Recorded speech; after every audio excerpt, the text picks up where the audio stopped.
I'm Johan Hargeby from Sound Pollution in Sweden.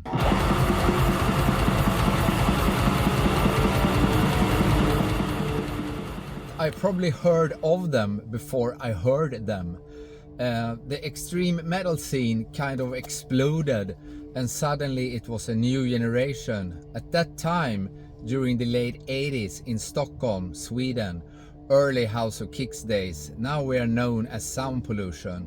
It was a lot of demos circulating, and the metal scene was extremely creative. A lot of committal people dropped demos into our store.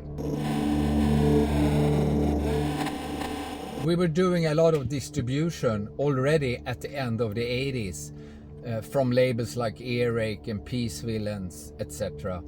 Oystein was ordering from us for his store. We had companies similar to ours in Norway, companies like us started by fans.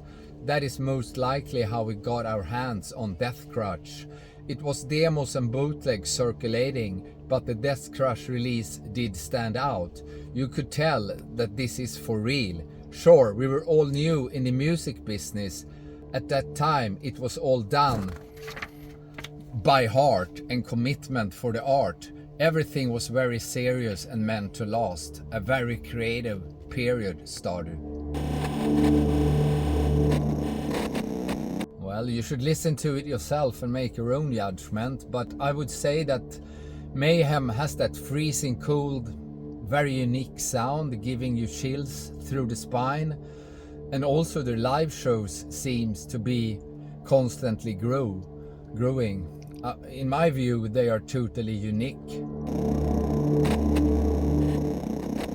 At the early days, who would have thought? What else to say than that Mayhem became the foundation of the black metal scene? You can call it the second wave or whatever, but it is no doubt that they inspired a generation to create something new. Perhaps the most inspiring music scene since punk back in the 70s most likely started with Mayhem. Here we are decades later, and Mayhem remains as strong and interesting, and they still to continue to build their fan base. They are innovators of a scene still being inventive.